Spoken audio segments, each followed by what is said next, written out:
The blood felt warm against the cold hospital tile. Elena Carter was 8 months pregnant when her husband punched her in the face. She collapsed to the floor, clutching her belly, begging for someone to save her baby. But no one came. Instead, his mistress stood in the doorway, laughing, actually laughing. She crouched down beside Elena and whispered something so cruel, so calculated, that you will not believe it until you hear it. My pleasure. And here is the part that will haunt you. Elena's best friend of 10 years, the woman she trusted with her darkest secrets, she was in on it too. She had already stolen every dollar Elena had, $400,000. Gone in 15 minutes.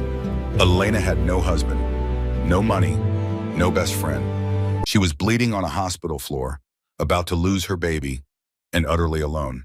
Or so she thought. Because 200 miles away, a phone was ringing in a billionaire's penthouse. A phone call from a woman with dementia who had kept a secret for 30 years. A secret about a father Elena never knew existed. What happens next will shock you. It will break your heart. And by the end, it will remind you why justice sometimes comes from the most unexpected places. Stay with me until the very end, because the final twist, you will never see it coming. Before we begin, tell me in the comments where you are listening from today. And if this story moves you, that subscribe button is right there. One click and you will never miss another story like this one. Now let us go back to 48 hours before everything fell apart. The blood felt warm against the cold hospital tile. Elena Carter pressed her palm against her swollen belly as she tried to crawl toward the nurse's station. Her nose was broken. She could feel the cartilage shifted wrong beneath the skin, could taste copper pooling in her mouth. But the physical pain meant nothing compared to the terror seizing her chest. Her baby, her 8-month-old baby, was in danger. Behind her, Derek Mitchell stood with his fist still clenched, breathing hard through his teeth. The man she had married 4 years ago, the man she had trusted with her future, her dreams, her body, the man who had just punched her in the face hard enough to send her crashing to the floor. From the doorway of the consultation room, another figure watched. Victoria Lawson leaned against the frame with her arms crossed, a small smile playing at the corners of her painted lips. She did not rush to help. She did not scream for assistance. She simply observed, like a scientist watching an experiment unfold exactly as predicted. Elena reached toward the hallway. Her vision was blurring at the edges. "Please," she whispered. "My baby. Someone help my baby." Victoria's designer heels clicked against the tile as she crouched beside Elena. The scent of expensive perfume mixed with the metallic smell of blood. "Sweetheart," Victoria said softly, almost tenderly, "this is exactly what was supposed to happen. You were never going to keep that baby, or that husband, or anything else." Alarms began blaring somewhere in the distance. Elena heard shouting, footsteps, the squeak of rubber soles on polished floors. But she could not focus on any of it. The only thing that mattered was the sharp cramping in her abdomen, the wetness spreading beneath her hospital gown, the terrifying possibility that she was losing everything. The last thing she saw before consciousness slipped away was Victoria waving goodbye with her perfectly manicured fingers. 48 hours earlier, Elena had still believed in her marriage. She stood in her kitchen that Tuesday morning, flipping pancakes on the griddle while Derek scrolled through his phone at the breakfast table. The house was beautiful, a 4-bedroom colonial in a quiet suburb of Columbus, Ohio. Elena had made the down payment herself with money saved from her years as a senior financial analyst. Derek had contributed nothing but opinions about the paint colors. "Breakfast is ready," she said, sliding a plate in front of him. Derek grunted without looking up. His thumbs moved rapidly across the screen, typing something that made him smile. Elena touched her belly. At 8 months pregnant, she felt enormous, ungainly, perpetually exhausted. But she had given up her career for this. Derek had insisted she focus on family, on preparing for the baby, on being available. She had agreed because she loved him, because she believed in the life they were building together. "Who are you texting?" she asked, trying to keep her voice light. "Work stuff." Derek shoved the phone into his pocket and stood. "I have to go. Big meeting." He kissed her forehead with the mechanical precision of a man completing an item on his checklist. Elena watched him grab his keys, straighten his tie in the hallway mirror, and disappear through the garage door without once meeting her eyes. The house fell silent. Elena sat at the table and stared at the pancakes growing cold on Derek's untouched plate. Something was wrong. She had felt it for months, this creeping distance between them, this sense that she was living with a stranger who wore her husband's face. But every time she tried to address it, Derek accused her of being paranoid. Pregnancy hormones, he would say dismissively. You are being irrational. Maybe he was right. Maybe she was imagining things. She cleaned the kitchen, showered, and dressed for her lunch date with Jessica Palmer. Jessica had been her best friend since their freshman year at Ohio State. 10 years of friendship. 10 years of shared secrets, late-night phone calls, and unwavering support through every crisis.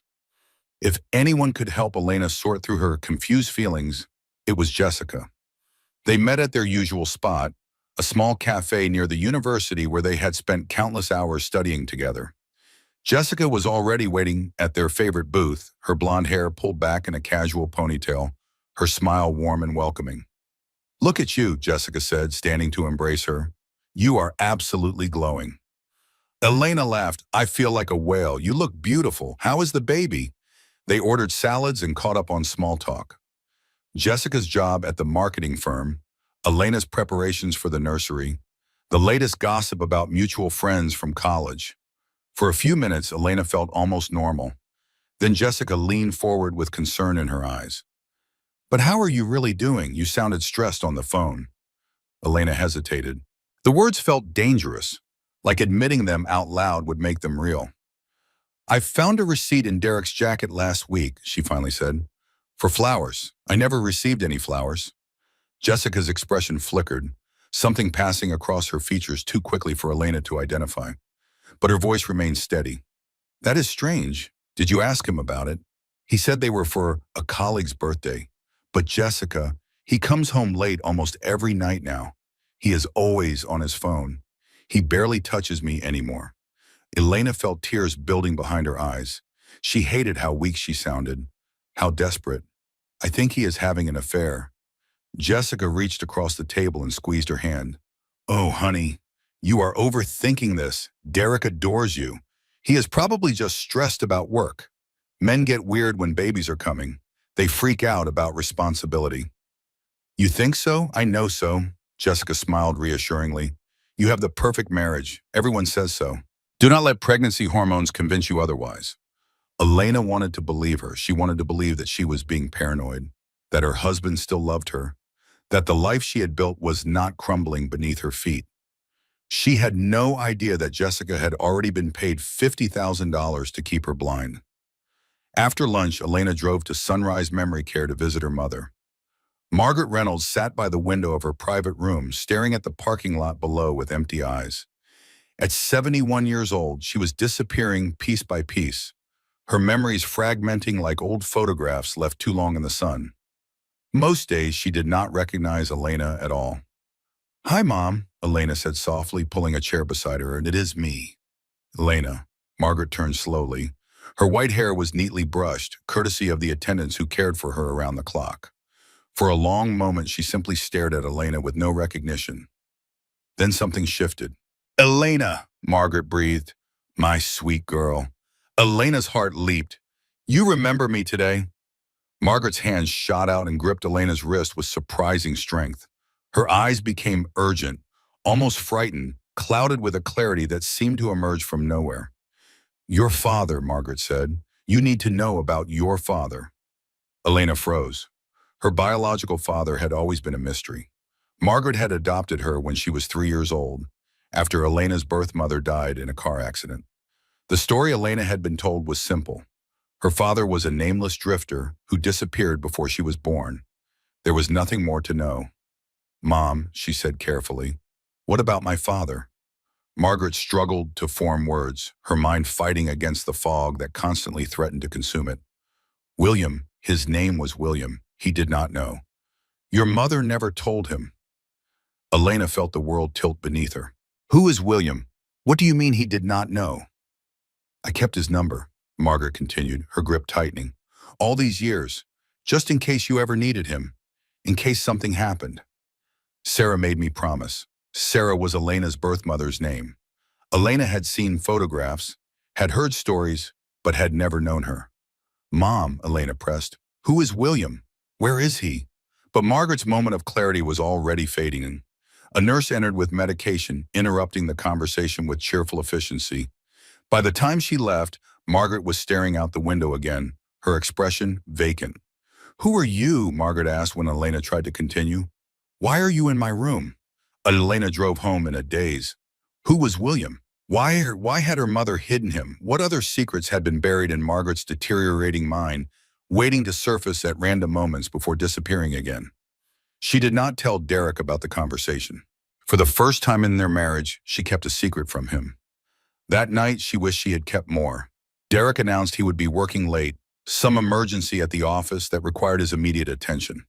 Elena kissed him goodbye and watched him drive away with a growing sense of unease she could not explain. At 10:30, unable to sleep, she reached for Derek's iPad on the nightstand. They had always shared passwords, maintained an open door policy about devices and accounts. Derek insisted on it. Transparency, he called it. The foundation of trust. The iPad glowed to life in her hands. She intended to read, to distract herself with articles about pregnancy or nursery decoration, but a text notification appeared at the top of the screen.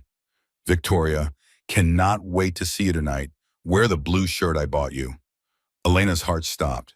Her fingers moved without conscious direction, opening the message thread, scrolling backward through months of conversations she was never meant to see.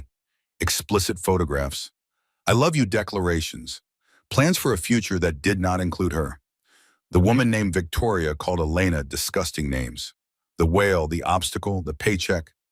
Derek responded with laughing emojis, with agreement, with cruel observations about his own wife that made Elena want to vomit. But the worst messages were dated just 3 days earlier. Derek had written, once the baby is born, I will file for divorce and full custody. Elena will not see it coming. Victoria had responded, perfect. Then we sell the house and take the kid for child support and start our life together. She will have nothing. Derek's reply, she deserves nothing. The iPad slipped from Elena's trembling hands. She had been married to a stranger. She had given up her career, her independence, her entire identity for a man who was planning to destroy her. And she had not seen any of it coming. Elena did not sleep that night. She sat in the darkness of her bedroom, her hands resting on her pregnant belly, and tried to understand how her life had collapsed without her noticing. 4 years of marriage. 4 years of believing Derek loved her. 4 years of building a future that had been a lie from the beginning. By morning, she had made a decision. She would confront Derek calmly and demand answers. She would protect herself and her baby. She would not let him see her break. She had no idea that the next 48 hours would break her completely. The morning sun cast long shadows across the bedroom as Elena dressed with trembling hands. She had rehearsed what she would say 100 times during the sleepless night, had imagined every possible scenario, and prepared for each one. She would be calm. She would be rational. She would demand the truth and then decide her next steps. She was 31 years old, 8 months pregnant, and her entire world had been revealed as a carefully constructed lie. Derek had already left for work by the time she came downstairs. Elena made herself eat a piece of toast, knowing the baby needed nutrition even if she had no appetite. Then she climbed into her car and began the 30-minute drive to Derek's office in downtown Columbus. The building was a gleaming tower of glass and steel, home to Mitchell Real Estate Development. Derek was the regional sales director, though Elena had recently learned through those devastating text messages that the company was struggling financially. Another secret he had kept from her. She parked in the visitor lot and walked through the lobby with her head held high. The receptionist recognized her immediately. Mrs. Mitchell, the young woman smiled warmly. Mr. Mitchell did not mention you were coming. I wanted to surprise him, Elena said. The lie tasted bitter on her tongue. She took the elevator to the 14th floor, her heart pounding harder with each ascending number. The doors opened onto a carpeted hallway lined with offices. She could hear phones ringing somewhere in the distance, the murmur of salespeople working their calls. Derek's corner office was at the end of the hall. The door was slightly ajar. Elena approached slowly, her footsteps silent on the thick carpet. She could hear voices inside. Laughter. A woman's voice, low and teasing. She pushed the door open. Derek had Victoria pressed against his desk. His shirt was unbuttoned. Her skirt was hiked up around her thighs. They were so absorbed in each other that neither noticed Elena standing in the doorway until she spoke. "So it is true," she said. They sprang apart. Victoria recovered first, her expression shifting from surprise to amusement in the space of a heartbeat. She did not scramble to cover herself. She simply smoothed her skirt and smiled. "Oh, look," Victoria said. The wife finally figured it out. Derek was still fumbling with his buttons. His face had gone pale, then red, cycling through emotions too quickly to track. But when his eyes finally met Elena's, she saw no remorse there, only annoyance. "What are you doing here?" he demanded. "You were supposed to stay home." Elena gripped the doorframe for support. Her legs felt weak.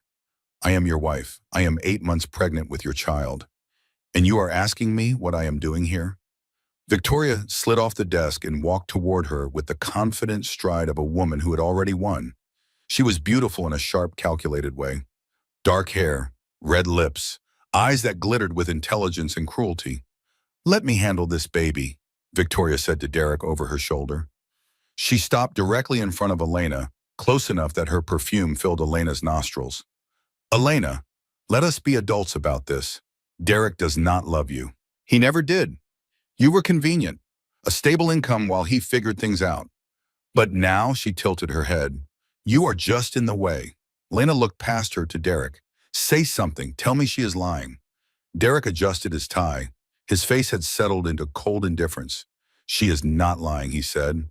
"I want a divorce. I have already talked to a lawyer." "You will be hearing from them." The words hit Elena like physical blows. She staggered backward, and as she did, a sharp pain seized her abdomen. A contraction, real and powerful and too early.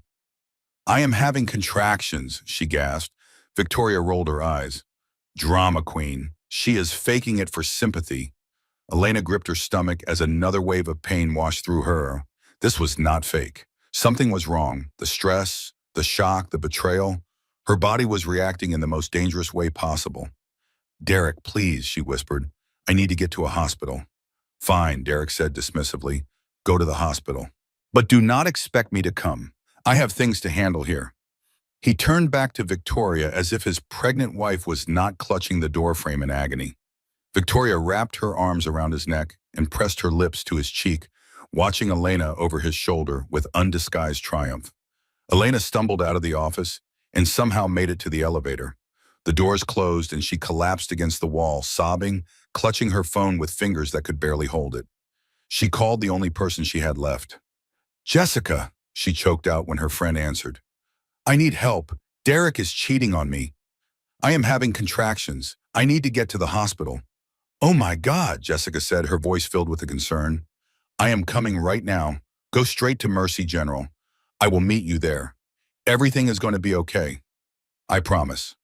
Elena believed her. It was the last promise Jessica Palmer would ever keep. Mercy General Hospital loomed against the gray November sky, a sprawling complex of connected buildings that served most of Columbus's eastern suburbs. Elena managed to drive herself there, gripping the steering wheel through waves of pain that came every few minutes. The emergency room admitted her immediately.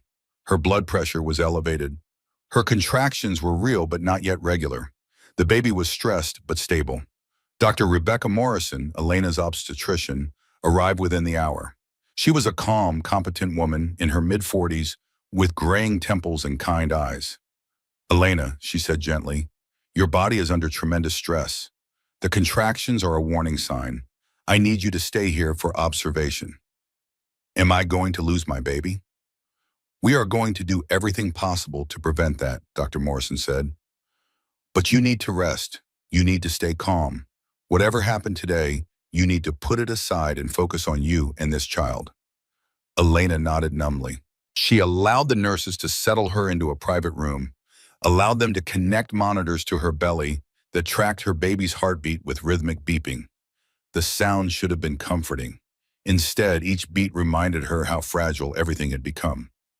Jessica arrived 2 hours later.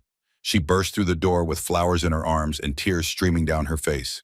"Oh, Elena," she cried, rushing to the bedside. "I am so sorry. I had no idea about Derek. He fooled everyone." Elena clung to her, sobbing against her shoulder. I do not know what to do. He is going to take everything. He is going to try to take my baby. Jessica stroked her hair. We will fight him. I will help you find a lawyer. You have your savings, right? Derek does not know about those. Elena nodded, her secret account. $400,000 she had saved before the marriage and kept in a separate bank under her maiden name. Derek had no idea it existed. It was her safety net, her insurance policy against disaster. Good, Jessica said. Text me the account details so I can help you transfer it somewhere safer. Derek might try to freeze your assets. Elena hesitated. The request seemed strange, premature. But this was Jessica, her best friend for 10 years. The woman who had held her hair when she was sick in college. The woman who had helped her pick her wedding dress. The woman who had never, not once, given her any reason to doubt her loyalty. Elena typed the information into a text message and handed over her phone. Jessica copied the details and smiled. Get some rest, Jessica said, squeezing her hand. I will make some calls. Everything is going to be okay. She stepped into the hallway, pulling the door mostly closed behind her. Elena tried to sleep. The medications the nurses had given her made her drowsy, pulling her toward unconsciousness. But something nagged at the edges of her awareness, some instinct she could not name. She got up to use the bathroom. The room swayed slightly as she crossed to the small, attached facility. On her way back, she glanced through the narrow window in the door and saw something that stopped her heart. Jessica was in the hallway talking to someone. Not a nurse, not a doctor. Victoria Lawson. They were not arguing. They were not surprised to see each other. They were conversing like old friends, like conspirators, like partners in a crime that had been planned long before today. Victoria handed Jessica a thick envelope. Jessica opened it, rifled through the contents, and nodded with satisfaction. Then she pulled out her phone, typed something, and showed the screen to Victoria. Victoria's smile was visible even through the small window. Perfect, Elena read on her lips. That is her account. All 400,000. Derek will be so happy. Elena's knees buckled. She grabbed the wall for support, barely making it back to her bed before her legs gave out completely. Her chest heaved with silent sobs. She pressed her fist against her mouth to keep from screaming. Jessica, her best friend, her sister in everything but blood, had been working with them the entire time. The door opened and Jessica walked back in, her expression arranged into gentle concern. You should be sleeping, she said. Elena forced herself to remain still, to keep her breathing even, to pretend she was not aware that the woman standing beside her bed had just stolen everything she had. I am trying, Elena whispered. Good. Jessica bent down and kissed her forehead. Sleep well, sweetie. Everything is going according to plan. She left. Elena checked her phone with trembling fingers. She navigated to her banking app, entered her credentials, and stared at the screen. Account balance, $0.00. $400,000. Transferred out 15 minutes ago. Gone. Elena had no husband, no savings, no best friend. She was 8 months pregnant, lying in a hospital bed, and utterly, completely alone. She sobbed into her pillow until she had no tears left. Then she lay in the darkness, staring at the ceiling, and tried to figure out how to survive. She decided that in the morning she would discharge herself. She would go to a women's shelter. She would start over with nothing. She had no way of knowing that the worst was still to come. Evening settled over Mercy General Hospital like a shroud.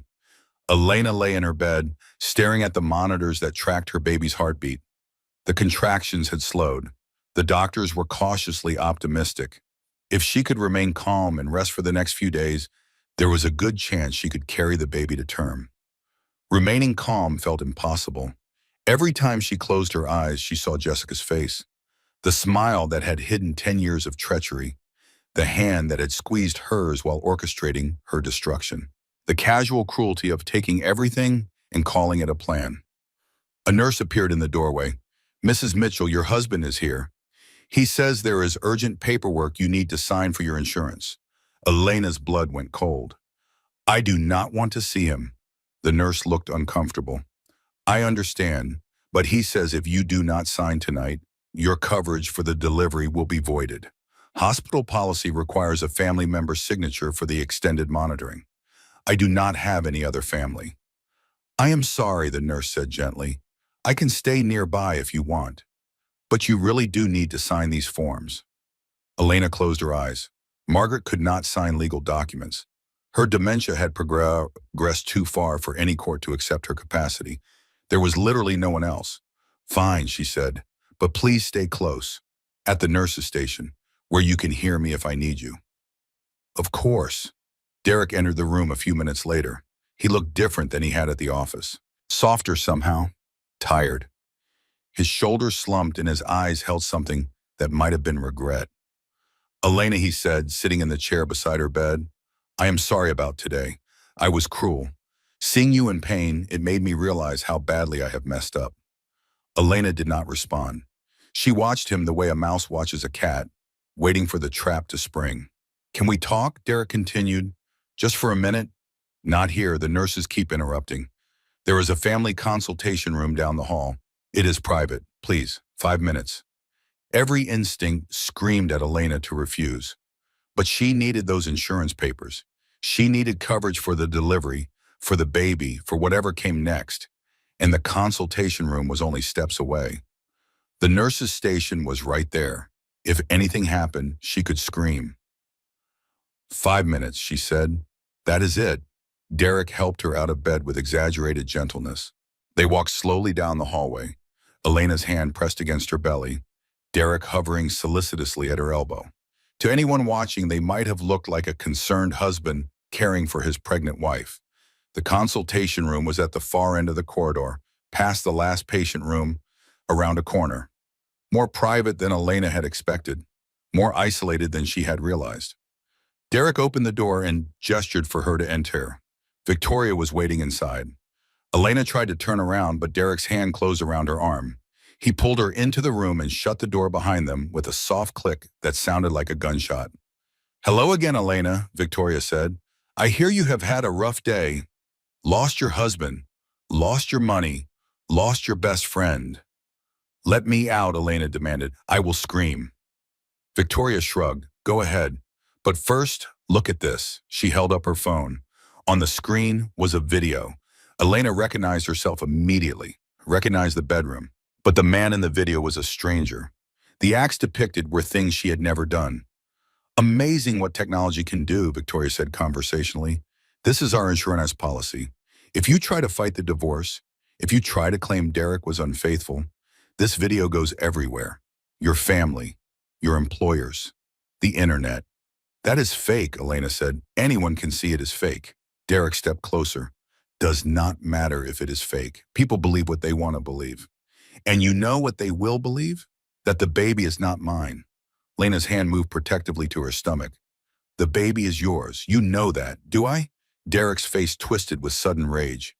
Victoria showed me things. Messages you sent to other men. Pictures. Those are lies, Elena cried. I never sent anything to anyone. I have been faithful to you for 4 years. Derek grabbed her shoulders. His fingers dug into her flesh with bruising force. Shut up, he snarled. Victoria laughed. The sound was high and delighted, like a child watching a particularly entertaining show. Hit her, Derek, Victoria encouraged. She deserves it. She has been lying to you for years. Elena tried to pull away. Derek, please, I'm pregnant. The baby. His fist connected with her face. The pain was beyond anything Elena had ever experienced. It exploded through her skull, radiating outward in waves of agony. She felt her nose break, felt blood pour from her nostrils, felt herself falling. She hit the floor hard. Her hands flew to her belly as Derek's shoe connected with her side. She screamed. He kicked her again. Victoria kept laughing. Not so perfect now, are you? Derek kicked her stomach. Something tore inside Elena. She felt it give way, felt the rush of fluid, felt pain like a knife twisting in her abdomen. Blood began spreading beneath her hospital gown. Too much blood, far too much blood. She screamed again, louder this time, and again, and again. Finally, blessedly, she heard shouting in the hallway, running footsteps, alarms. The door burst open. Nurses flooded in. They surrounded Elena, checking her vitals, shouting medical terminology she could not understand. She is hemorrhaging, someone yelled. The baby's heart rate is dropping. We need the OR now. Call Dr. Morrison. Tell her it is an emergency. Elena was lifted onto a gurney. The ceiling tiles blurred above her. She heard more voices, more alarms, more panic. But through it all, she watched Derek and Victoria walk calmly toward the exit. Victoria looked back and waved. Then everything went dark. The call came to William Ashford's penthouse office at 11:47 p.m. Eastern Time. He was reviewing contracts for his latest development project, a mixed-use complex in Manhattan that would add another $100 million to his already substantial fortune.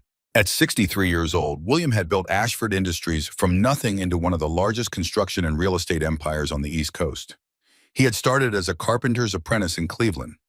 Now he owned buildings in 12 states. The phone number was unfamiliar. An Ohio area code. Something made him answer. "Hello?" A frail voice crackled through the speaker.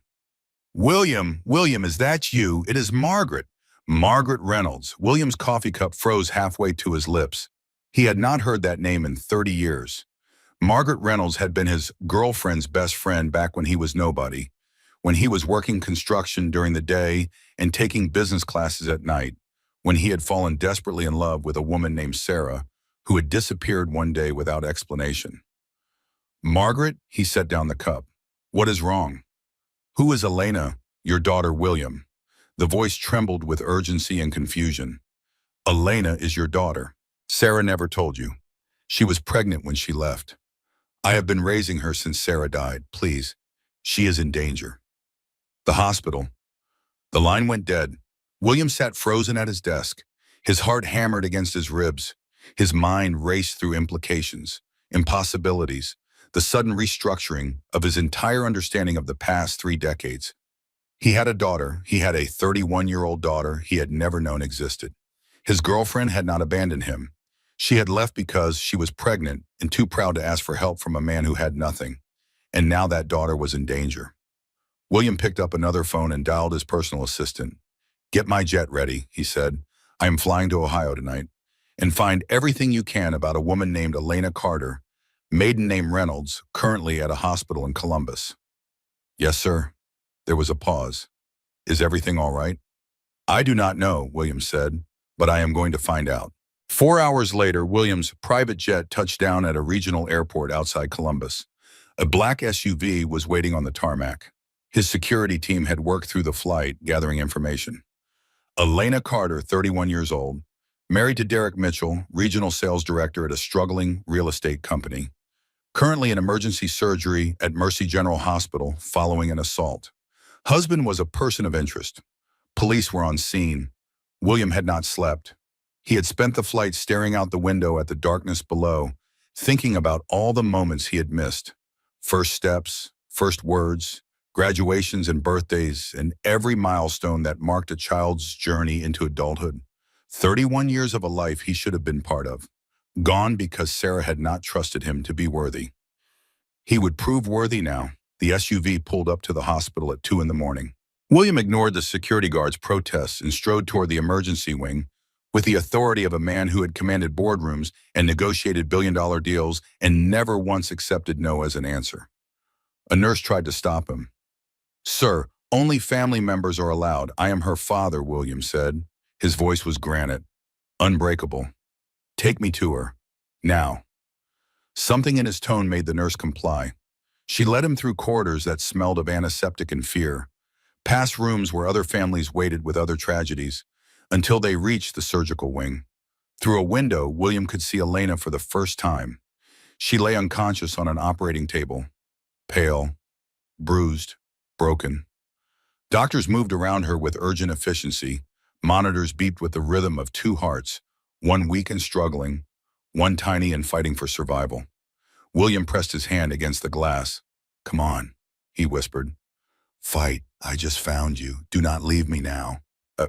The surgery lasted 2 hours. William did not move, did not eat, did not sit.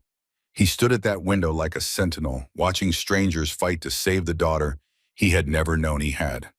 At 4:47 in the morning, a thin cry pierced the air. The baby, a boy, alive. The surgeon looked up and gave a thumbs up through the window. Lena's heart rate stabilized. The monitor shifted from alarming red to cautiously optimistic green. William collapsed against the wall. For the first time in 40 years, the billionaire who had built an empire from nothing broke down and wept. Consciousness returned to Elena slowly, like surfacing from deep water. She became aware of pain first.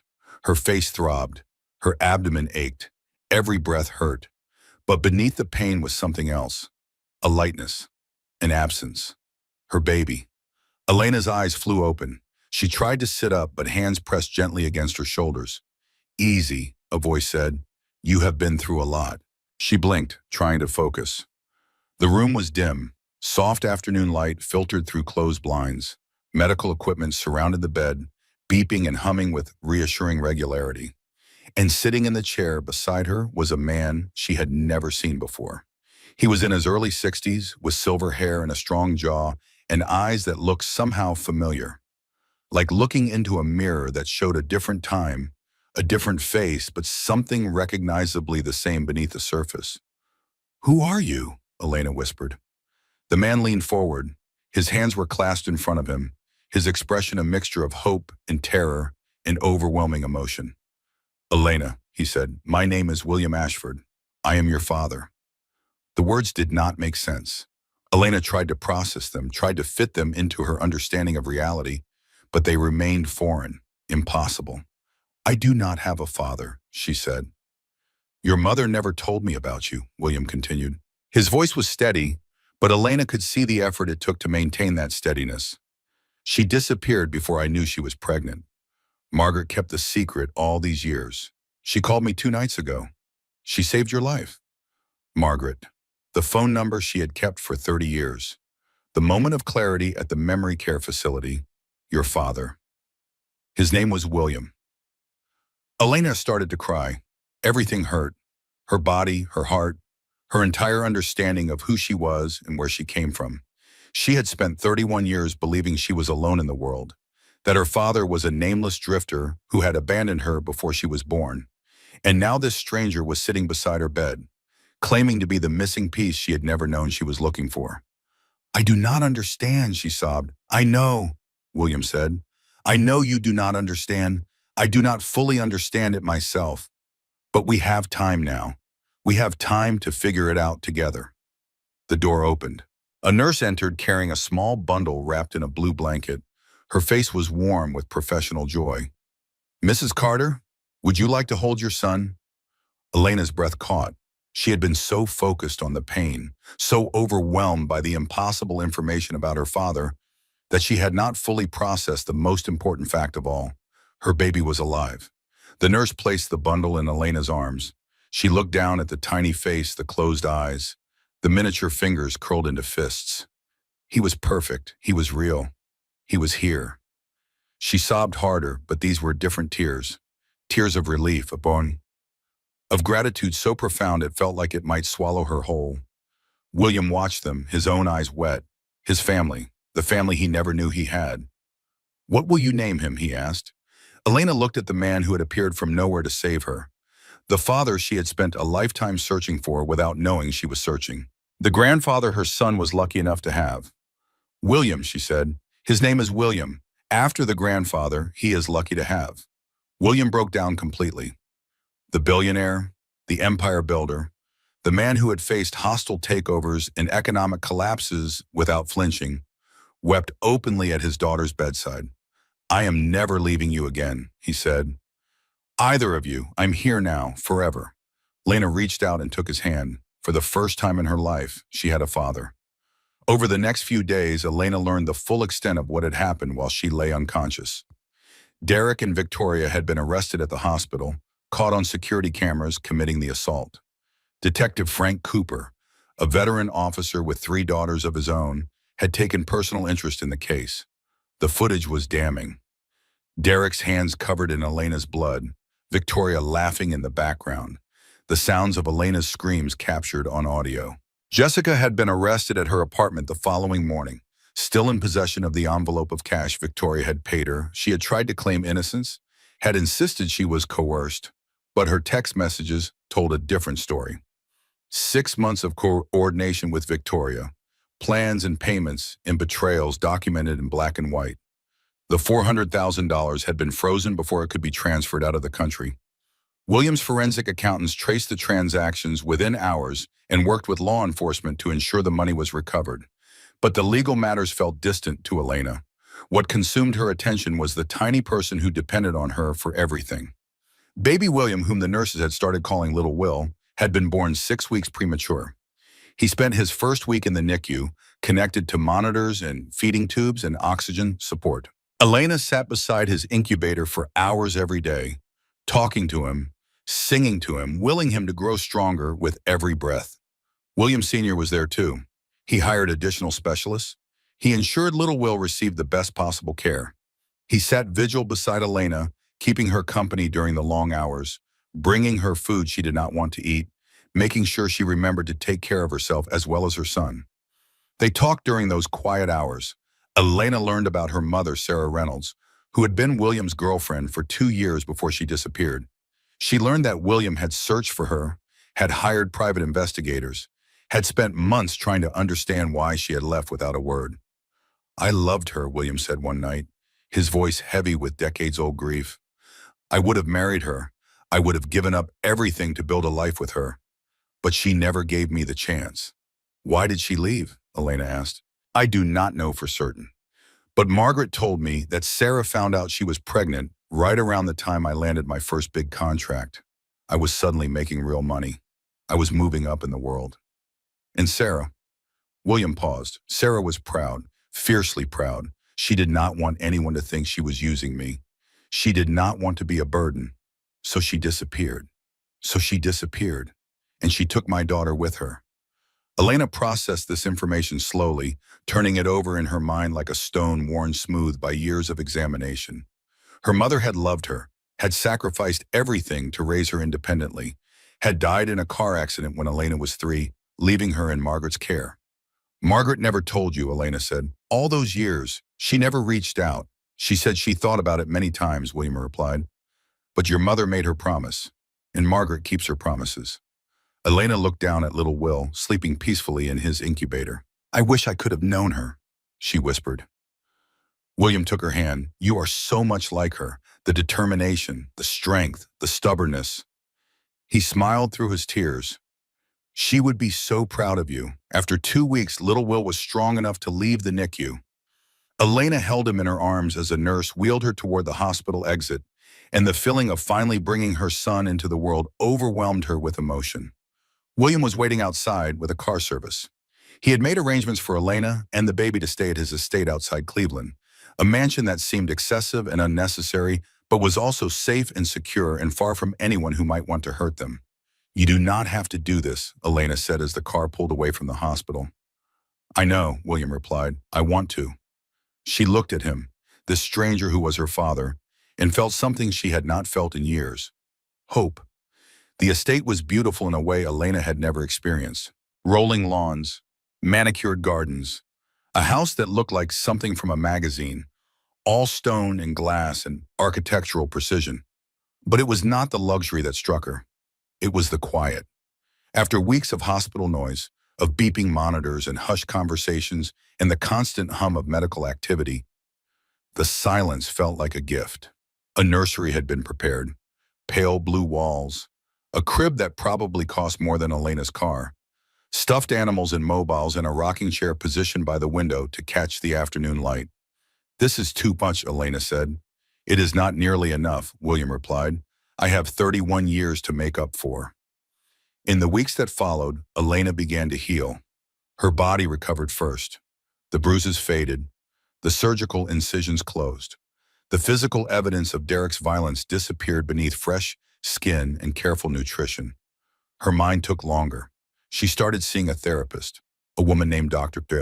Catherine Price, who specialized in trauma and domestic abuse. They talked about the assault, about Jessica's betrayal, about the years of manipulation that had preceded that horrible night. "Abuse is not always obvious," Price told her during one session. "It can be subtle, gradual. It can look like concern or love or protection until suddenly you realize you have lost yourself entirely." "I kept thinking it was my fault," Elena admitted. "That if I had been a better wife, he would not have cheated. That if I had noticed sooner, I could have stopped it. The only person responsible for Derek's choices is Derek." Dr. Price said firmly. You are not to blame for his violence. You are not to blame for his deception. You are not to blame for any of it. Elena wanted to believe her. Some days she almost did. Little Will grew stronger every day. He started sleeping through the night at 6 weeks old. He smiled for the first time at 8 weeks. He laughed at 10 weeks, a sound so pure and joyful that Elena cried every time she heard it. William Sr. was transformed by his grandson. The businessman who commanded meetings and negotiated contracts became soft and silly in the nursery. He made ridiculous faces. He sang off-key lullabies. He held the baby for hours while Elena rested, murmuring promises about all the things they would do together. I'm going to teach you to fish, William told the baby one afternoon, and to play chess, and to throw a baseball. All the things I never got to teach your mother. Elena watched from the doorway, her heart full. She had lost so much, her husband, her savings, her best friend, but she had found something she never knew she was missing. A father, a family, a future, and soon she would have justice too. The day Elena confronted Victoria Lawson, she wore a simple black dress and no makeup to cover her fading bruises. It had been 6 weeks since the attack. Victoria had been held without bail, deemed a flight risk due to her history of fraud in other states under different names. The evidence against her was overwhelming. Security footage, text messages, financial records. The deepfake video traced back to her personal laptop. She was going to prison for a very long time. But Elena needed something more than legal justice. She needed to look the woman who had tried to destroy her in the eye and say what needed to be said. William had arranged for a private meeting at the detention center. His lawyers had negotiated the terms. 5 minutes in an interview room with guards stationed outside. Are you sure about this? William asked as they drove through the gray November morning. Yes, Elena said. I need closure. The detention center was a squat building surrounded by chain link fences and razor wire. Elena walked through metal detectors and security checkpoints with her head held high. The guards treated her with surprising gentleness. They had seen the footage. They knew what Victoria had done. The interview room was small and sterile. A metal table, 2 chairs, a camera mounted in the corner to record everything. Victoria was already waiting when Elena entered. She looked different in the orange jumpsuit, smaller somehow. The designer clothes and perfect makeup were gone, replaced by prison-issue garments and bare skin. But her eyes were the same, cold, calculating, unrepentant. Come to gloat? Victoria asked. How predictable. Elena sat across from her. The table between them felt like insufficient protection, but the guards were right outside. Victoria could not hurt her again. I want you to understand something, Elena said. Her voice was steady. She had practiced this speech 100 times. You spent 18 months planning to destroy me. 18 months manipulating my husband, buying my best friend, plotting to steal my baby and my inheritance. Victoria smirked, and I almost succeeded. Almost. Elena leaned forward slightly. But here is what you did not count on. You were so focused on what I might inherit that you forgot what I actually am. I am a financial analyst. I spent years finding fraud patterns in corporate accounts. You think I did not notice the small things? The way Jessica suddenly had new jewelry? The way Derek's lies did not quite line up? I knew something was wrong. I just did not know how deep it went. The smirk faltered slightly on Victoria's face. But that is not why I am here, Elena continued. I am here because I want you to understand what you are losing. Not just your freedom. You will have plenty of time to think about that. But everything else, Elena paused, letting the words hang in the air. Derek never loved you. You know that, right? He was using you just like you were using him. The difference is you actually fell for him. I have seen the way you looked at him in those text messages. You thought once I was gone, he would be yours. But Derek does not belong to anyone except his addictions. Shut up, Victoria snapped. The money you were so desperate to steal? My father is worth $4 billion. $4 billion. The 400,000 you and Jessica took?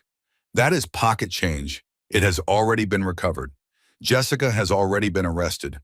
Everything you worked for, everything you planned, everything you sacrificed, all of it was for nothing. Victoria's composure was cracking now, her jaw tightened. her hands clenched into fists on the table. And the worst part? Elena asked. The thing that will eat at you every day in that cell? She stood up. I am going to forget you. Within a year, I will not think about you at all. I will be raising my son in a home filled with love. I will be reconnecting with the father I never knew. I will be building a life so beautiful that your 18 months of scheming will be nothing but a footnote. You wanted to take everything from me. Instead, you gave me everything. If you had not pushed Derek to show his true colors, I might have spent 20 more years in that marriage. So thank you, Victoria. Thank you for setting me free. Elena turned and walked toward the door. Behind her, Victoria exploded. She screamed curses. She slammed her fists against the table. She thrashed in her chair until guards rushed in to restrain her. But Elena did not look back. She walked out of the detention center and into the gray November light, and she felt something she had not felt in months. Free. 2 days later, she confronted Jessica. The meeting was harder to arrange. Jessica had been cooperative with investigators, had provided testimony against Victoria in exchange for reduced charges. But she had also asked to see Elena, to explain, to apologize. William advised against it. Dr. Price suggested she was not ready. But Elena knew she needed to hear what Jessica had to say. They met in the same interview room, under the same fluorescent lights. Jessica looked worse than Victoria had. Her hair was unwashed. Her face was hollow. Her eyes were red from crying that seemed to have no end. Elena, she said, her voice cracking. I am so sorry. I never meant for any of this. Yes, you did. Elena's voice was flat. You meant every bit of it. Do not insult me by pretending otherwise. Jessica broke down. I was jealous. I have always been jealous. You had the career, the husband, the baby on the way. Everything came so easy for you. Easy? Elena felt something hot and sharp rise in her chest. You think my life was easy? I gave up my career for a man who was cheating on me. I was isolated, manipulated, made to feel like nothing. And you, my best friend, you saw all of that and decided to help them destroy me. Victoria offered me $150,000, Jessica whispered. I have student loans, credit card debt. I was drowning. Do not make this about money. You had 100 chances to tell me the truth. Every time we had lunch, every phone call, you chose to lie. You chose to betray me, and you enjoyed it. Jessica had no response. The tears kept falling, but Elena felt no sympathy. I hope the money was worth it, Jessica, because you did not just lose a friend. You lost everything. And you will have years in prison to think about why. Elena left without saying goodbye. Jessica's sobs followed her down the hallway, but Elena did not feel guilty. She felt free. The trial came 3 months later. By then, little Will was 4 months old and thriving. He had his father's dark hair, but his mother's eyes, and he smiled every time Elena held him. She had stopped thinking of him as Derek's son. He was hers and William Sr.'s. The family they had built from the ashes of betrayal. The courtroom was packed on the day of sentencing. Reporters filled the gallery. Victims' advocates sat in the front row. Detective Cooper, who had worked the case from the beginning, watched from the back with quiet satisfaction. Derek Mitchell looked like a shadow of the man Elena had married. Prison had not been kind to him. His gambling debts had caught up with him behind bars, and the threats from other inmates had left him gaunt and hollow-eyed. The charming smile was gone. The confidence was gone. Everything that had made him seem powerful had been stripped away. The charges were read aloud. Aggravated assault against a pregnant woman. Attempted murder due to the severity of Elena's injuries. Insurance fraud. Conspiracy to commit theft. Each charge felt like a weight lifting from Elena's shoulders. Then it was her turn to speak. She walked to the podium and faced the judge. Her hands were steady. Her voice did not waver. Your Honor, she began, the defendant was supposed to be my partner, my protector, the father of my child. Instead, he beat me while I was 8 months pregnant. He kicked me in the stomach, trying to kill our unborn son. He laughed while his mistress cheered him on. She paused to let the words settle. I do not ask the court for vengeance. I ask for justice. I ask that Derek Mitchell never have the opportunity to do to another woman what he did to me. I ask that my son grow up in a world where men like Derek face consequences. And I ask that when Derek sits in his cell for the next 2 decades, he remembers that he had a family. He had a wife who loved him. He had a son who would have looked up to him, and he destroyed it all for a woman who was using him. She returned to her seat beside William. The verdicts were swift. Guilty on all counts. The sentences were satisfying. Derek Mitchell received 23 years in federal prison with no possibility of parole for 18 years. Victoria Lawson received 18 years for conspiracy, fraud, and accessory to attempted murder. Jessica Palmer received 5 years for theft and conspiracy. As Derek was led away in handcuffs, he looked back at Elena one last time. "Elena," he said, "please, I am sorry." She did not acknowledge him. She turned to her father, who put his arm around her. "It is over," William said. "Yes," Elena replied, "it is." 6 months after the trial, Margaret Reynolds took a turn for the worse. Elena had visited her every week since leaving the hospital. Sometimes Margaret recognized her. Sometimes she did not. But even on the bad days, Elena sat beside her bed and held her hand and told her about little Will's latest accomplishments. "He is crawling now," Elena said during one visit. "He gets into everything. Your house would have been chaos." Margaret had smiled faintly, not quite comprehending, but somehow comforted by the sound of Elena's voice. But the dementia was relentless. It stole more pieces of Margaret with each passing month. The staff at Sunrise Memory Care called Elena on a Thursday morning to tell her the end was near. She and William drove together to the facility. The sky was gray, heavy with the promise of snow. Little Will stayed home with the nanny William had hired, safe and warm, and unaware of the grief that was coming. Margaret's room was quiet. The monitors had been disconnected. The medical interventions had stopped. There was nothing left to do but wait. Elena sat on one side of the bed. William sat on the other. They held Margaret's hands and watched her breathe, each exhale seeming fainter than the last.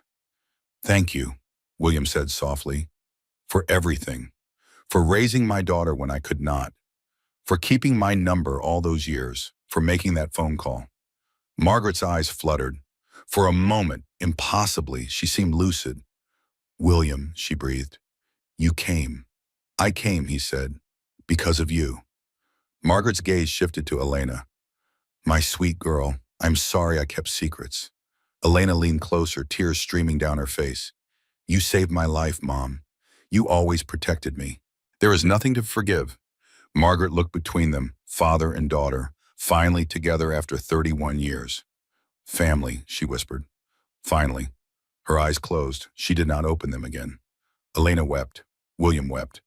They held hands across Margaret's body, two strangers connected by the woman who had loved them both. The funeral was small and private. Elena had not known many of Margaret's friends. The dementia had isolated her in her final years, had separated her from the community she had once been part of. But the people who came spoke warmly of the woman they remembered. A kindergarten teacher for 30 years, a volunteer at the food bank every Thanksgiving, a guardian who had taken in a 3-year-old orphan and raised her as her own. Little Will attended in Elena's arms, too young to understand but present nonetheless. He was Margaret's legacy as much as Elena was. Another generation of the family Margaret had worked so hard to protect. William gave the eulogy. Margaret Reynolds was not famous, he said. She did not build companies or change the world in ways that make headlines. But she did something more important. She kept a promise. For 30 years, she kept a secret that was not hers to tell because she had given her word to a friend. And when the time came, she found the courage to break that promise because keeping it would have meant watching her daughter die. He paused, his voice thick with emotion. "I never got to thank her properly. I never got to tell her what her phone call meant to me. But I can honor her memory by being the father Elena deserves, by being the grandfather little Will needs, by keeping the family together that Margaret worked so hard to create." After the service, Elena stood alone by Margaret's grave. The headstone was simple. Margaret Ann Reynolds, beloved mother and guardian. She kept families together. "Thank you, Mom," Elena whispered, "for everything, for keeping his number, for making that call, for giving me a family when I had nothing." She placed flowers on the fresh earth and stood in silence as snow began to fall. William found her there an hour later, shivering in the cold but unwilling to leave. "She is at peace now," he said gently. "I know. Elena wiped her eyes. I just miss her. You always will. William put his arm around her. That is what love does. It stays with us even after the people are gone. They walked back to the car together, leaving Margaret to her rest. In the months that followed, Elena began to build a new life. She moved out of William's estate and into a home of her own, a comfortable house in a quiet neighborhood where little Will could grow up safe and loved. William protested at first. He wanted her close, wanted to make up for lost time, wanted to be part of every milestone, but Elena needed her independence. She needed to know she could stand on her own before she could truly accept help. I am not leaving, she assured him. I will bring little Will every weekend. You can visit whenever you want, but I need to prove to myself that I can do this. William understood. He had built his own empire from nothing. He knew the value of independence. Elena started working again. Not at her old company, but as a consultant for a nonprofit that helped domestic abuse survivors with financial planning. The work was meaningful in a way her previous career had never been. She helped women understand their options. She helped them hide money from abusive partners. She helped them build escape plans. Every success felt like a victory. Little Will celebrated his first birthday on a sunny afternoon in May. William's estate was transformed with balloons and streamers. Elena invited colleagues from the nonprofit, neighbors from her new street, a few survivors she had helped who had become friends. She stood in the garden watching her son toddle across the grass, chasing bubbles that one of the other children was blowing. He fell down, picked himself up, and kept going. Determination in every unsteady step. He is going to be a remarkable person, William said, appearing beside her. He already is. William handed her a glass of champagne. To family. Elena clinked her glass against his. To family. They watched little Will together, grandfather and mother united by the child who represented everything they had almost lost. Do you ever regret not knowing me sooner? Elena asked. William considered the question carefully. Every day, he admitted, I think about all the moments I missed. Your first steps, your graduation, your wedding, even though that marriage was a mistake. I will never get those years back, and that loss will always hurt. He paused, but I do not believe in wasting time on regret. I found you when you needed me most. And now every day I have with you, and this little one is a gift I never expected to receive. Elena rested her head on his shoulder. I spent my whole life feeling like I did not belong anywhere, she said. Like I was waiting for something without knowing what. And now I know. I was waiting for you. You belong here, William replied. You and little Will. This is your home. Forever. The sun began to set, painting the sky in shades of gold and pink. Little Will ran towards them with his arms outstretched, laughing with pure joy. Elena caught him and swung him into the air. Happy birthday, my perfect boy, she whispered against his hair. For the first time in her life, everything felt right. The notification appeared on Elena's phone on an ordinary Tuesday morning.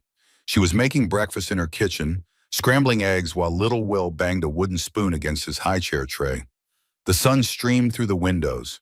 Coffee percolated on the counter. Everything was normal. Everything was peaceful. Then her phone buzzed. She glanced at the screen, expecting a message from William or a reminder about her afternoon appointment. Instead, she saw a news alert. Derek Mitchell found dead in prison cell. Apparent suicide. Elena stood frozen with a spatula in her hand. She read the headline again and again. The words remained the same. Derek was dead. The man who had beaten her. The man who had kicked her pregnant belly. The man who had tried to destroy her and her child. He was gone. Elena waited to feel something. Relief, satisfaction, grief for the man she had once loved. Anything, but there was nothing. Just the quiet acknowledgement that a chapter was truly completely closed. She turned off the stove, removed little Will from his high chair, and called her father. I just saw the news, William said when he answered. Are you all right? I think so, Elena replied. I thought I would feel something. Relief, anger, something. But I do not. That is okay. You do not have to feel anything. He spent his whole life trying to matter, Elena said slowly, trying to be important, trying to control everyone around him, and in the end, his death is just a notification I am going to delete. She looked at the phone in her hand. Is that wrong, she asked? To feel nothing? No, William's voice was gentle. It means he does not have power over you anymore. It means you are free. Elena deleted the notification. She returned to making breakfast. She fed little Will his eggs and toast. She cleaned the kitchen and started a load of laundry and went about her day as if nothing had happened. Because for her, nothing had happened. Derek Mitchell was already dead to her. He had been dead since the moment he swung his fist at her face. The official news was just a formality. That evening, after little Will was asleep, Elena poured herself a glass of wine and sat on her back porch watching the stars emerge. She thought about the woman she had been 2 years ago, the woman who had given up her career for a man who never loved her, the woman who had trusted her best friend with her darkest secrets, the woman who had believed that love meant sacrifice, that marriage meant submission, that being good was enough to earn happiness. That woman was gone. In her place was someone stronger. Someone who had survived the unsurvivable. Someone who had built a new life from the ashes of betrayal and emerged more powerful than before. Elena raised her glass to the empty night. "To the woman I was," she said softly, "and to the woman I have become." She drank deeply and felt the wine warm her throat. Tomorrow she would visit Margaret's grave. She would tell her mother about Derek's death, even though Margaret would not hear. She would bring flowers and spend an hour in quiet conversation, the way she did every week.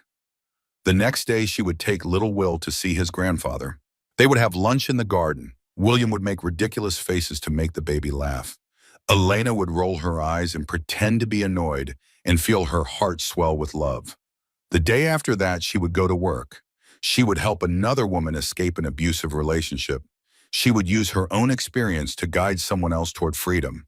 She would make meaning from her pain. And life would continue, not perfectly, not without difficulty, but forward, always forward. Elena finished her wine and went inside. She checked on little Will, smoothing his hair back from his forehead, marveling at the miracle of his existence. "Good night, my perfect boy," she whispered. "Mommy loves you." She went to her own bed and fell asleep within minutes. No nightmares, no sudden jolts awake, just peaceful rest and the quiet knowledge that she was exactly where she was supposed to be.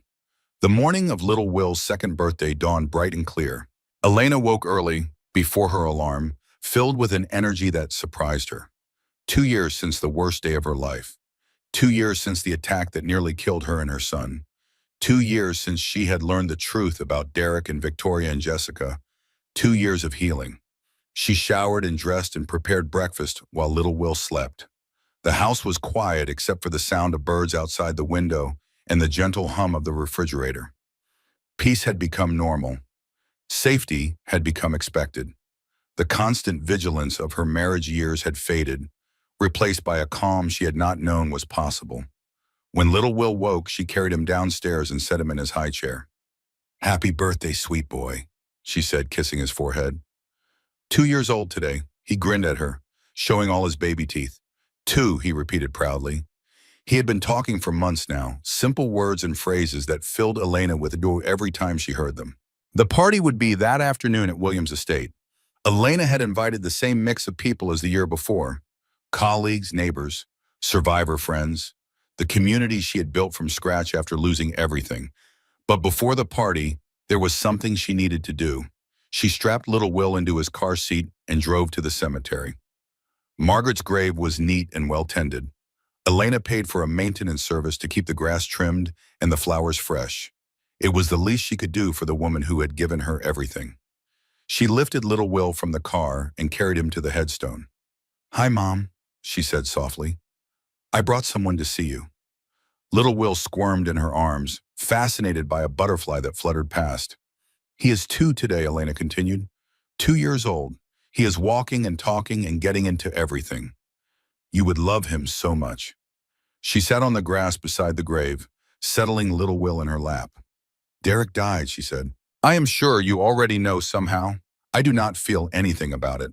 Is that strange? You always told me to feel my feelings, not to bottle them up. But when I heard he was gone, I just felt empty. Not mad, not happy, just empty." She paused, watching the butterfly dance among the flowers. "William is wonderful. He spoils little Will terribly, but I do not have the heart to stop him. He missed so many years. I think he is trying to make up for all of them at once. Little Will grabbed a fistful of grass and offered it to Elena with a proud smile. Thank you, baby, she laughed. That is beautiful. She turned back to the headstone. I am doing well, Mom, really well. I never thought I would be able to say that. After everything that happened, I thought I was broken forever. But I am not. I am stronger than I was before. And I have you to thank for that. She stood, brushing grass from her pants. I love you, Mom. I will always love you. Thank you for saving me. She carried little Will back to the car and drove toward William's estate. The party was exactly what she needed. William had outdone himself with decorations, balloons in every color imaginable, a bounce house on the lawn, a petting zoo with miniature ponies and baby goats that made little Will shriek with delight. You are spoiling him, Elena said as William handed her a glass of champagne. That is what grandfathers do, William replied without apology. She watched her son chase a baby goat across the grass, his laughter ringing through the air like music. I never thought I would have this, she said quietly. A family. A real family. Growing up, it was always just me and Margaret. I thought that was all I would ever have.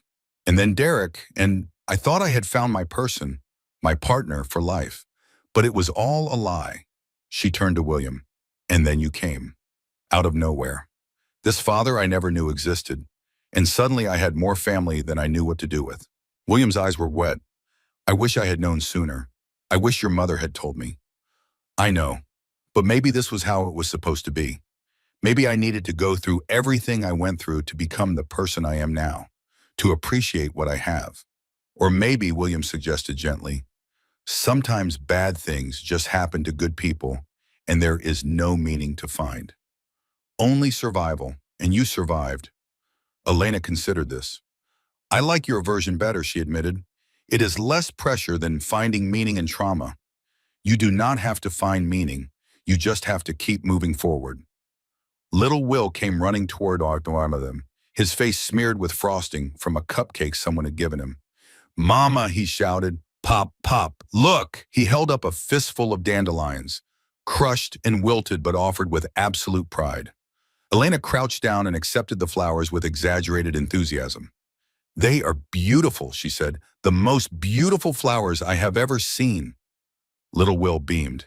William swept him up into his arms and spun him around until they were both dizzy. Elena watched them, her heart so full it ached. This was her family. Imperfect and unexpected, and more precious than anything she had ever imagined. This was her life, and it was good.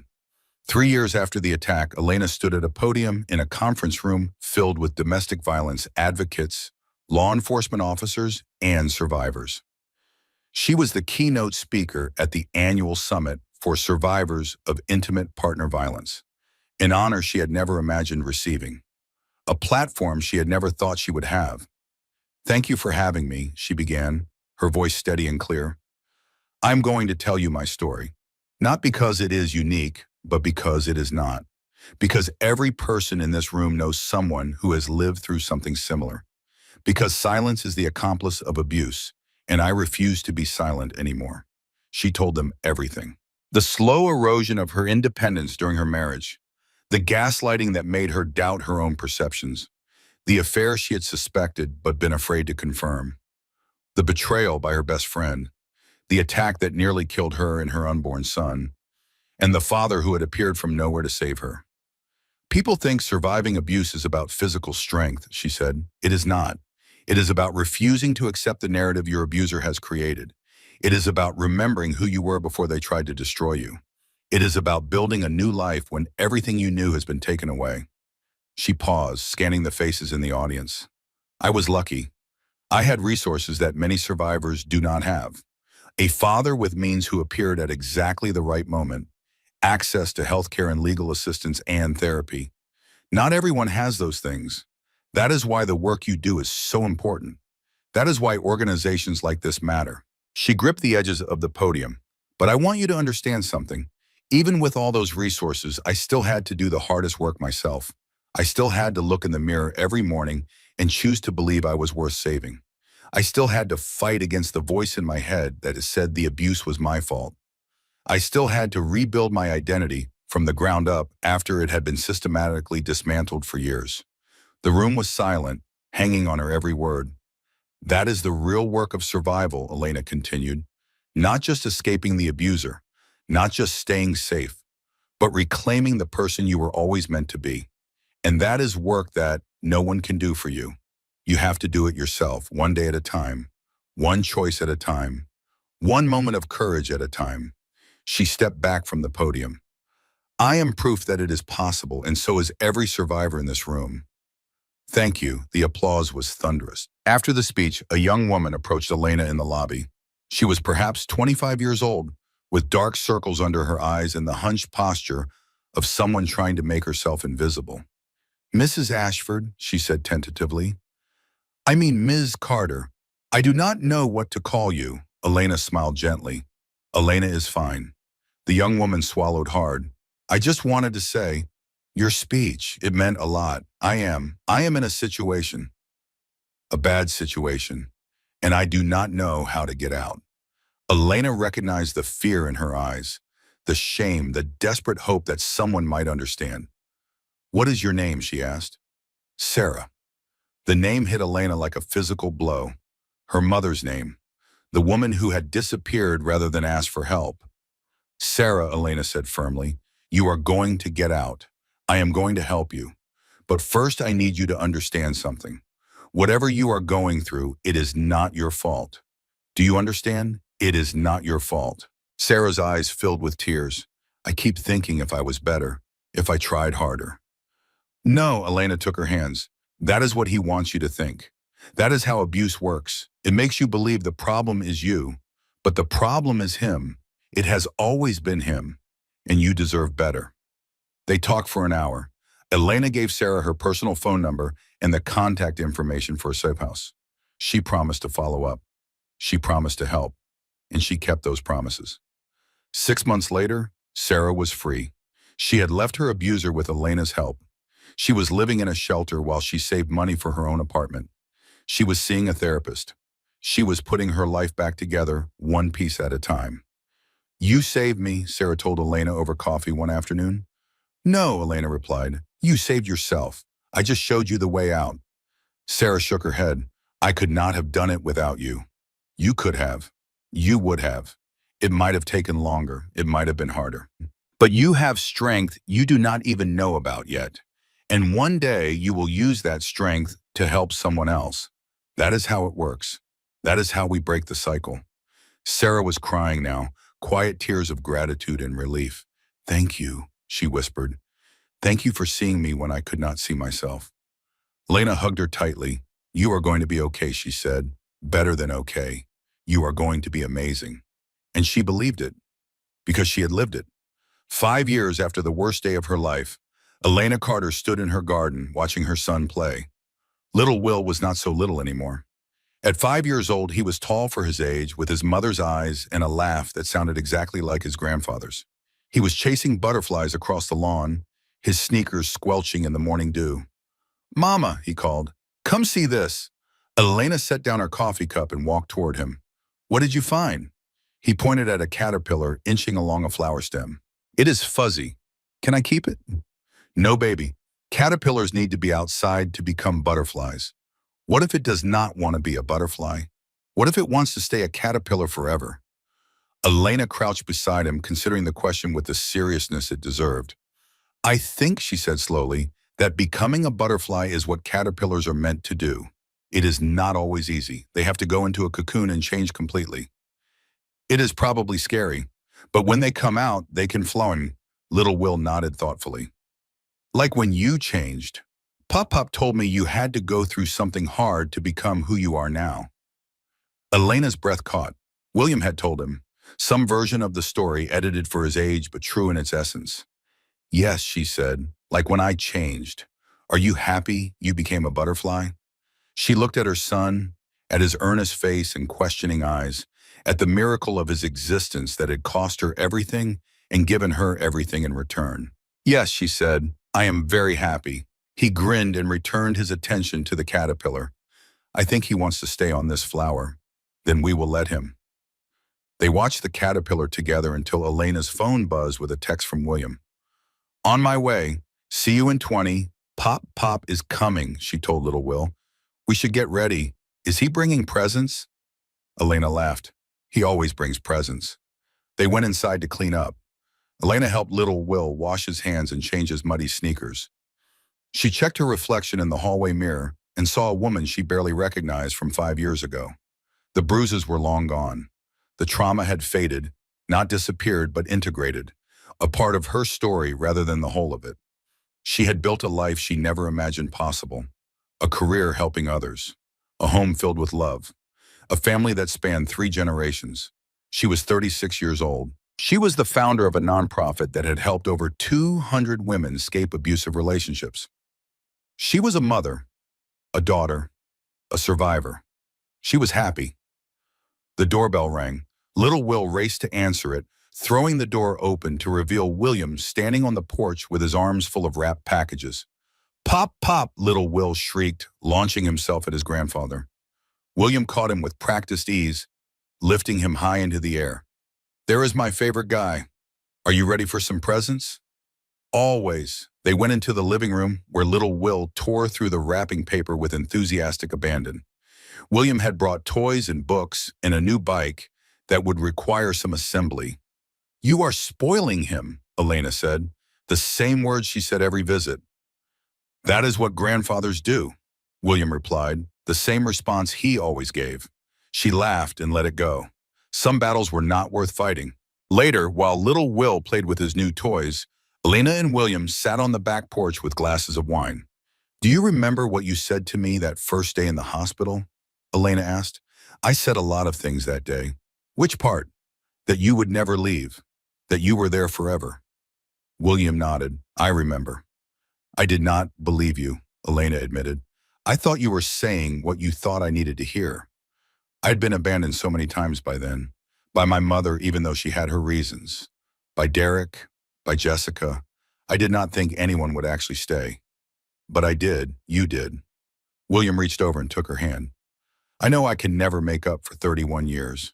I know I missed too much, but I want you to know that these past 5 years have been the best of my life. Being your father, being his grandfather. It has given me something I did not know I was missing. Elena squeezed his hand. I thought I knew what family meant. Marriage, shared history, obligation. But that is not what it is at all, is it? No, William agreed. Family is who shows up. Family is who stays. Family is who chooses you, even when they do not have to. They sat in comfortable silence, watching the sun begin to set. I used to be so angry, Elena said eventually. At Derek, at Victoria, at Jessica, at the universe for letting everything happen. But I am not angry anymore. I just feel grateful. Is that strange? Not strange at all. William's voice was gentle. Anger takes energy. You have better things to spend your energy on now. Little Will came running onto the porch, his new toy truck clutched in his hands. Look, Mama, it has lights. He pressed a button and the truck's headlights flickered on. That is amazing, Elena said with genuine enthusiasm. Show Pop Pop. Little Will climbed into William's lap and demonstrated every feature of the truck, explaining each one with the serious authority of a 5-year-old expert.